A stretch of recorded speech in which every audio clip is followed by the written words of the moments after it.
পটলের এইরকম নিরামিষ রেসিপি থাকলে তাহলে মাছ মাংস আর লাগবে না, নিমেষেই এক থালা ভাত শেষ হয়ে যাবে। তাই বন্ধুরা আপনারাও চেষ্টা করবেন এইভাবে একবার বাড়িতে বানিয়ে নেওয়ার।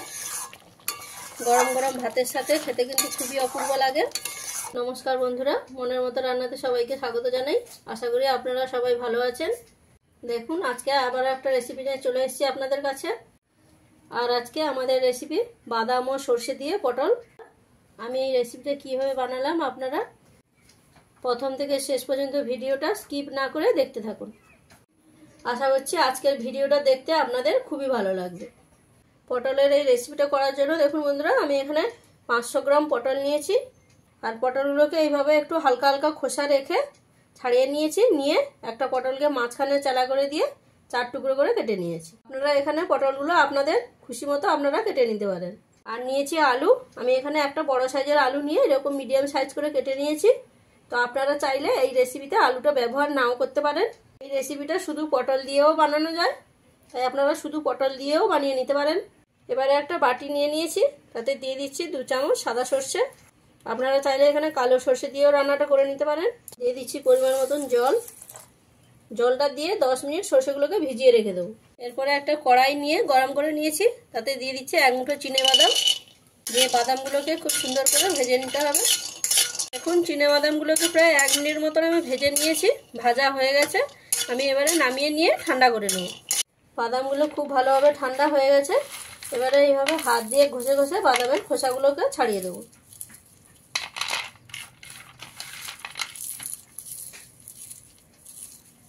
দেখুন বন্ধুরা, খুব সুন্দর করে বাদামের খোসাটা আমি ছাড়িয়ে নিয়েছি। এবারে একটা মশলার পেস্ট বানিয়ে নেবো। তার জন্য একটা মিক্সির জার নিয়েছি। দিয়ে দিচ্ছি ভেজে রাখা বাদামগুলো, দিচ্ছি ভিজিয়ে রাখা সর্ষে, দিয়ে দেবো অল্প পরিমাণে জল, দিয়ে দিচ্ছি তার সাথে 2টো কাঁচা লঙ্কা। এবারে মিহি করে একটা পেস্ট করে নেবো। কড়াইটা আবারও আমি গরম করে নিয়েছি। দিয়ে দিচ্ছি সর্ষে তেল। তেলটা এখানে একটু বেশি পরিমাণেই দিতে হবে। তেলটা ভালোভাবে গরম হয়ে গেলে দিয়ে দিচ্ছি কেটে রাখা আলুগুলো। তারই সাথে দিয়ে দিচ্ছি পরিমাণ মতন লবণ, দিচ্ছি পরিমাণ মতন হলুদের গুঁড়ো। দিয়ে এবারে আলুটাকে কিছু সময় আমি ভেজে নিই। গ্যাসের ফ্লেমটাকে মিডিয়ামে রেখে প্রায় 2-3 মিনিট মতন আলুটাকে আমি ভেজে নিয়েছি। দেখুন এরকম হালকা লালচে কালার চলে এসছে। এবারে আমি এর মধ্যে দিয়ে দেবো কেটে রাখা পটলগুলো। আমি এখানে আলু আর পটলটা একসাথে ভেজে নিচ্ছি। আপনারা চাইলে আলু আর পটলটাকে আলাদা আলাদা করেও ভেজে নিতে পারেন। এবারে পটলগুলো দিয়ে আবারও আমি খুব ভালো করে ভেজে নেবো। একটু লালচে লালচে করে ভেজে নিতে হবে পটলগুলোকে।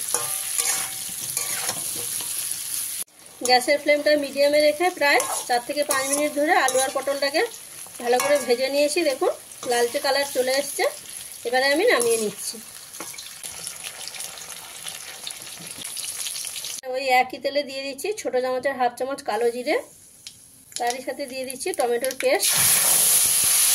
আমি এখানে 2টো মিডিয়াম সাইজের টমেটো নিয়ে পেস্ট করে নিয়েছি। গ্যাসের ফ্লেমটাকে মিডিয়ামে দিয়ে খুব ভালো করে প্রায় 2 থেকে 3 মিনিট আমি টমেটো পেস্টটাকে ভালো করে কষিয়ে নেব। গ্যাসের ফ্লেমটা মিডিয়ামে রেখে টমেটো পেস্টটা দিয়ে প্রায় 2 থেকে 3 মিনিট আমি ভালো করে কষিয়ে নিয়েছি। টমেটোর কাঁচা গন্ধটাও চলে গেছে। এবারে আমি দিয়ে দেবো এখানে কয়েকটা গুঁড়ো মশলা। দিচ্ছি পরিমাণ মতন হলুদের গুঁড়ো, দিচ্ছি কিছুটা পরিমাণ ঝাল লঙ্কার গুঁড়ো, তারই সাথে দিচ্ছি 1 চামচ কাশ্মীরি লঙ্কার গুঁড়ো, দিচ্ছি স্বাদ মতো লবণ। যেহেতু এখানে পটল আর আলু ভাজার সময় লবণ দেয়া আছে, তাই সেই পরিমাণ বুঝে আপনারা লবণটা দিয়ে নেবেন। এবারে এর মধ্যে দিয়ে দেবো অল্প পরিমাণে জল, যাতে মশলাটা পুড়ে না যায়। দিয়ে এবারে মশলাটাকে খুব ভালো করে কষিয়ে নেব। লঙ্কার গুঁড়োটা এখানে আপনারা যে যেমন ঝাল খেতে পছন্দ করেন সেই অনুপাতে আপনারা দিয়ে নেবেন। আর কাশ্মীরি গুঁড়ো লঙ্কাটা দিয়েছি রান্নায় যাতে খুব সুন্দর একটা কালার আসে, তার জন্য ভালো করে নাড়াচাড়া দিয়ে মশলাটাকে কষিয়ে নিতে হবে। রান্নায় মশলা যত ভালো কষানো হবে রান্নার টেস্ট কিন্তু তত ভালো হয়। গ্যাসের ফ্লেমটাকে মিডিয়ামে রেখে প্রায় 3 থেকে 4 মিনিট মতো মশলাটাকে আমি ভালো করে কষিয়ে নিয়েছি। দেখুন মশলা থেকে তেলটাও ছেড়ে দিয়েছে। এবারে আমি এর মধ্যে দিয়ে দেবো সর্ষে আর বাদামের পেস্ট। পেস্টটা দিয়ে আবারও ভালো করে আমি প্রায় 3 থেকে 4 মিনিট আবারও কষিয়ে নেব। আমার এই রেসিপিটা যদি আপনাদের ভালো লাগে তাহলে একটা লাইক করবেন এবং সকলের সাথে শেয়ার করবেন। আর নতুন বন্ধু হয়ে থাকলে চ্যানেলটিকে সাবস্ক্রাইব করে আমার পাশে থাকবেন। এইভাবে মশলাটাকে ভালো করে কষাতে হবে। যেহেতু এর মধ্যে বাদাম বাটা দেয়া আছে, মশলাটাকে খুব ভালো করে নাড়াচাড়া দিয়ে রাখতে হবে। বাদাম বাটাটা যেহেতু আছে তাই তলায় লেগে যাওয়ার সম্ভাবনা থাকবে, তাই অনবরত এরকম নাড়াচাড়া দিয়ে মশলাটাকে কষিয়ে নিতে হবে। গ্যাসের ফ্লেমটা এই সময় একদম লোতে দেবেন, দিয়ে মশলাটাকে খুব ভালো করে কষিয়ে নেবেন। প্রয়োজনে আপনারা এর মধ্যে অল্প পরিমাণে জলও দিয়ে নিতে পারেন। জলটা দিয়ে খুব ভালো করে মিশিয়ে নিয়ে মশলাটাকে কষিয়ে নিতে হবে। গ্যাসের ফ্লেমটাকে লোতে রেখে আমি প্রায় 3 থেকে 4 মিনিট মশলাটাকে কষিয়ে নিয়েছি। দেখুন মশলা থেকে তেলটা ছেড়ে দিয়েছে। এবারে এখানে দিয়ে দিচ্ছি ভেজে রাখা আলু আর পটলগুলো, দিয়ে খুব ভালো করে মিশিয়ে দিতে হবে। দেখুন মশলাটা আস্তে আস্তে কড়াইতে বসতে শুরু করে দিয়েছে, তাই আপনারা এরকম অনবরত নাড়াচাড়া দিয়ে ভালো করে আলু আর পটলের সাথে মশলাটাকে মিশিয়ে নিতে হবে। এখানে যদি মশলাটা পুড়ে যায় তাহলে রান্নার টেস্টটা কিন্তু ভালো আসবে না, তাই এইরকম অনবরত নাড়াচাড়া করে 1 থেকে 2 মিনিট মতন আপনাদের মিশিয়ে নিতে হবে। মশলার সাথে আলু আর পটলটা দিয়ে আমি খুব ভালো করে 1 থেকে 2 মিনিট মতন মিশিয়ে নিয়েছি। এবারে আমি এখানে দিয়ে দেবো পরিমাণ মতন জল। এখানে কিন্তু খুব বেশি জল দেওয়া যাবে না, অল্প পরিমাণেই জলটা দিতে হবে। প্রায় 2 কাপ মতন জল দিয়ে দিলাম। যেহেতু এই রেসিপিটা একটু মাখো মাখো হবে তাই অল্প পরিমাণেই জলটা দিয়ে নেবেন। দিয়ে এইভাবে খুব ভালো করে একবার মিশিয়ে দিতে হবে। দেখুন আলু আর পটলটাকে গ্রেভির মধ্যে খুব ভালো করে মিশিয়ে নিয়েছি।